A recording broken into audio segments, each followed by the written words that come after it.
Interactive questions are now live in YouTube for Google Classroom. So what does this mean? It means that you can go to Google Classroom right now and create an assignment using YouTube videos, but you could actually stop it at certain points for the students to answer questions and turn in their answers. Let's take a look at how we can set one up. Alright, so I'm going to bypass creating an assignment pretty darn quick to get you to the spot where I'm talking about. So here I go to classwork, I create assignment, and then here I'd press that. You would fill out the information that you have here and press the YouTube button. To save time, I'm going to open up one of my drafts I already have created, which I just did that. I am going to edit that assignment. So I filled out some information for today, and I'm going to press that YouTube button. Sweet. Now here I could search for a video if I'm looking for it, or put a URL in here as well. That'll work just fine.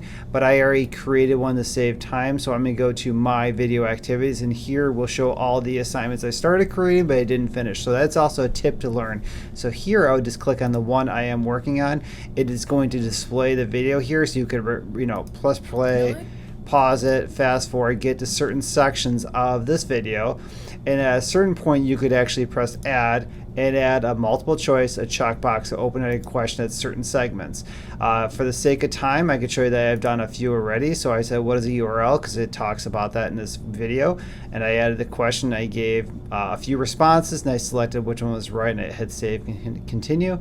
I also stopped at a certain point as well, which is this article is trustworthy without a line or without a byline or a date, and I put true as well. So this is actually true. That's like false. So I hit false and save and continue.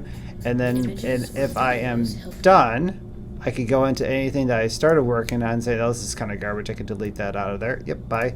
And I have two questions, but you could add as many questions as you'd like throughout this process.